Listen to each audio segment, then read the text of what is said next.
All right, well, we're not making money with this one. There are calls, though, by Republicans to delay or defund Obamacare. They keep coming. But President Obama and Democrats, well, they're vowing to keep it alive. Betsy is here to talk about it, author of the book, Beating Obamacare. Now, you've been here with us. You've been here with this book. You've got the muscles of a Charles Atlas carrying this one around. It's a tactic now to forget about what's the best tactic? Delay, defund. What's the best tactic? What's at stake here is something bigger than defeating Obamacare. And for me to say that I've spent my life fighting this law is really big. But the framers of the Constitution said that when the president reaches for more power than the Constitution allows the president to have, it is the duty of Congress to use its tool, defunding, to stop the president from violating the Constitution. So that's what's at stake here. The president violated the Constitution when he announced that the employer mandate would be delayed. It fundamentally changed the law.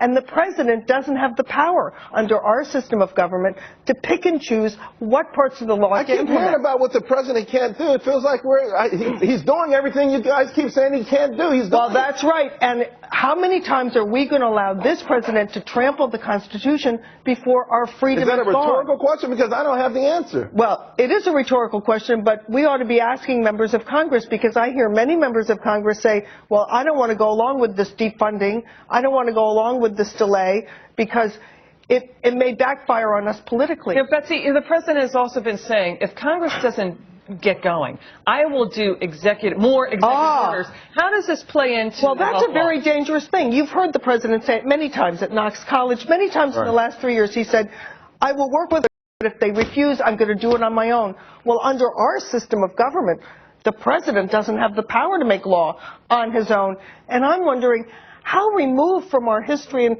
constitutional principles what do you think is this president? About then, Betsy? What do you think he's talking about? You talk about in the last week or so, he's talked about this more and more. What exactly is he talking about? It's very troubling. And I noticed at a press conference last week, he was asked by Fox reporter Ed Henry, well, where do you get the power to change the law by yourself? And he said, well, in ordinary times, I would have gone to the Speaker, but the House is controlled by Republicans who are against Obamacare.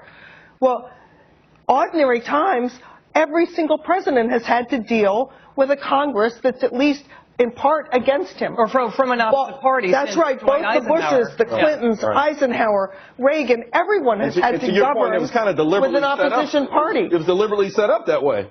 That's right. Yeah. Federalist 58. Madison said this is how we're going to control an out-of-control executive. Let's real quick, because we're going to go, this is going to go into law soon. Defunding, window of opportunity.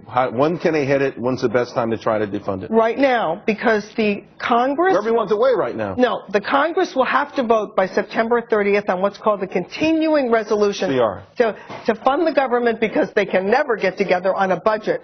And some Republicans, like Ted Cruz and Mike Lee, are saying, okay, let's say we'll fund the government except for Obamacare, because the president is unwilling to enforce that law as it was written. He can't have it his own way. What we're talking about is the ultimate game of chicken. In other words, the president's going to say it's not the ultimate game of chicken. The president's going to say that Republicans aren't going to let anything be paid for because of this one thing. They're going to hold the entire country back. And the Republicans should answer and say, Mr. President, obey the Constitution.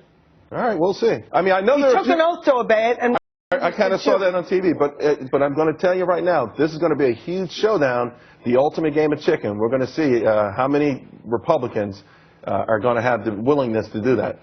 I think more and more we're kind of... They better do what's right rather than what's politically expedient. By the way, we're going to have Grover Norquist on later on. He's going to talk about delaying it, so we'll get the other side of this. I appreciate it. You've been the best on this. We appreciate it. Thank you.